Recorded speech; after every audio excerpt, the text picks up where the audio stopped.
चलिए जानते हैं आज की देश दुनिया की सिलेक्टेड काम की 50 महत्वपूर्ण बड़ी खबरों को सिर्फ 10 मिनट में। पर अभी तक आपने इस वीडियो को लाइक नहीं किया है तो लाइक कर दें, चैनल को भी सब्सक्राइब कर दें। चलिए जान लेते हैं अगली महत्वपूर्ण खबर के बारे में। हाई कोर्ट के पूर्व जज और बीजेपी कैंडिडेट पर ईसी ने प्रचार करने पर लगाई रोक। आपको बता दें, चुनाव आयोग ने कलकत्ता हाई कोर्ट के पूर्व जज और भाजपा उम्मीदवार अभिजीत गंगोपाध्याय पर कड़ा एक्शन लिया है और उन्हें चुनाव प्रचार करने से रोक दिया है। आयोग ने पश्चिम बंगाल के मुख्यमंत्री और तृणमूल कांग्रेस की अध्यक्ष ममता बनर्जी के खिलाफ अशोभनीय और अभद्र टिप्पणी करने के मामले में ये कार्रवाई की है। चुनाव आयोग ने गंगोपाध्याय पर अगले 24 घंटे तक चुनाव प्रचार करने पर पाबंदी लगा दी। चलिए बढ़ते हैं अपनी अगली खबर की ओर। मौत से चंद दिनों पहले भारत को बड़ा तोहफा दे गए ईरान के राष्ट्रपति रईसी खोद गए चीन के लिए खाई। आपको बता दें, ईरानी राष्ट्रपति इब्राहिम रईसी मौत से चंद दिन पहले भारत को तोहफा देकर गए हैं, जो हमेशा उनकी याद दिलाता रहेगा।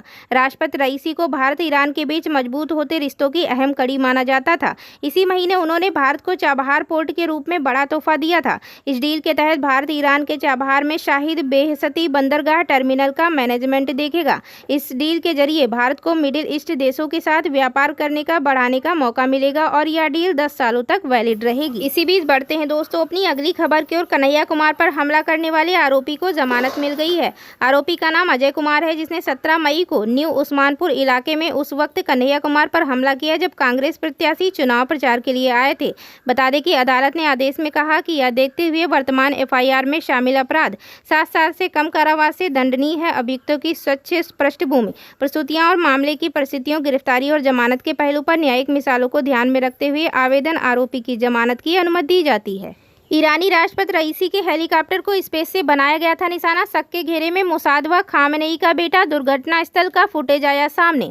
आपको बता दें, ईरान के राष्ट्रपति इब्राहिम रईसी और विदेश मंत्री अब्दुल्लाहियान सहित 9 लोगों की रविवार को हेलीकॉप्टर क्रैश में मौत को सामान्य हादसा न मानकर संदिग्ध दुर्घटना माना जा रहा है। इसी वजह से कुछ खास थ्योरियां पर चर्चा हो रही है। रईसी की मौत की पुष्टि होने के कुछ घंटों बाद ही दुर्घटना स्थल का फुटेज भी सामने आ गया है। इस फुटेज में शव की खोज के बाद व्याकुल बचाव कर्मियों को प्रार्थना करते हुए सुना गया। मलबे से संकेत मिलता है कि जीवित रहना असंभव था। इजराइल के एक अधिकारी ने कहा कि ईरानी राष्ट्रपति की मौत में हमारा कोई हाथ नहीं है। 5वें चरण की वोटिंग के बाद फालूदी सट्टा बाजार की भविष्यवाणी, भाजपा का 300 पार करना मुश्किल। लोकसभा चुनाव के 5वें चरण के बाद फालूदी सट्टा बाजार की भविष्यवाणी के अनुसार भाजपा की स्थिति कमजोर दिखाई पड़ रही है। अब तक के मतदान के आधार पर भाजपा को 300 सीटें भी आसानी से नहीं मिलने वाली हैं। फालूदी सट्टा बाजार का अनुमान है कि भाजपा 296 से 300 सीटें जीत सकती है, जबकि एनडीए को मिलाकर यह आंकड़ा 329 से 332 पहुंच सकता है। इसके अलावा राज्य अनुसार अनुमान भी दिया गया है। नेतन्याहू को उन्हीं के मंत्री की चेतावनी, गाजा के भविष्य को लेकर ये है चिंता। आपको बता दें, इजरायली वार कैबिनेट के मंत्री बेनी गैंट्स ने चेतावनी दी कि अगर प्रधानमंत्री बेंजामिन नेतन्याहू गाजा पट्टी के भविष्य के लिए कोई योजना नहीं पेश कर पाते तो वो वार कैबिनेट से इस्तीफा दे देंगे।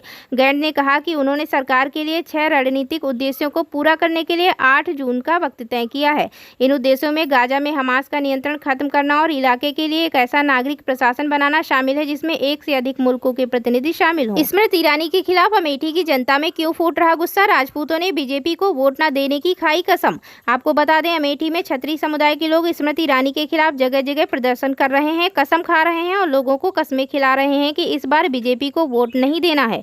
आखिरकार ऐसा क्या हुआ कि समाज के लोगों ने भाजपा को वोट न देने की कसम खाई। आपको बता दें, करनी सेना के लोग अमेठी में घूम घूम कर लोगों को इस बात की कस्में खिला रहे हैं कि इस बार भाजपा को वोट नहीं देना है। ये लोग बीते कुछ समय से पहले कांग्रेस नेता दीपक सिंह के खिलाफ दर्ज मुकदमे से नाराज चल रहे हैं। साथ ही साथ उनका यह भी कहना है कि बीजेपी में उनके समाज के कद को घटाया जा रहा है। करनी सेना के राष्ट्रीय अध्यक्ष महिपाल सिंह का कहना है कि जो भी पार्टी हमारा महिला सम्मान नहीं करती, हम उसका विरोध करते हैं। इनका कहना है कि भारतीय जनता पार्टी के संसदीय चुनाव का उम्मीदवार अगर महिला का अपमान करता है तो बीजेपी के मुखिया और शीर्ष नेतृत्व अपना मुंह नहीं खोलते हैं। इसी को देखते हुए उन्होंने कसम खाई कि यह भाजपा के हर नेता का विरोध करेंगे और उनको वोट नहीं देंगे। हिमाचल प्रदेश की मंडी लोकसभा सीट से बीजेपी ने कंगना रनौत को चुनावी मैदान में उतारा था। हाल ही में हिमाचल के लाहौल स्पीति जिले में कंगना का काफिला पहुंचा, जहां लोगों ने उनका विरोध किया। सोमवार को लाहौल स्पीति के काजा में स्थानीय लोगों और कांग्रेस कार्यकर्ताओं ने उन्हें काले झंडे दिखाए। लोगों ने इस दौरान कंगना गो बैक के नारे भी लगाए। पार्टी ने राज्य की चीफ इलेक्टोरल अफसर से शिकायत भी दर्ज कराई।